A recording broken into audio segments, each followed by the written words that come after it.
Movie वाला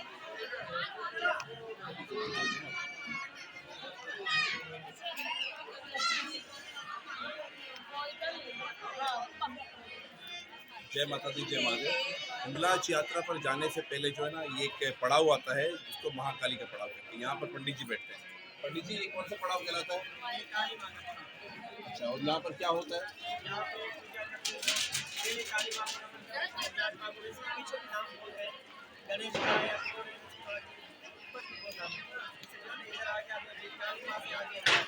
ठीक है, ठीक है, चलिए।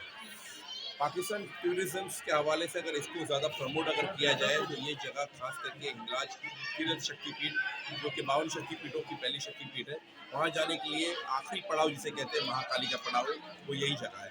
यहाँ से आगे हिंगलाज के लिए लोग जाते हैं। जय माता। ठीक है, यही है ना।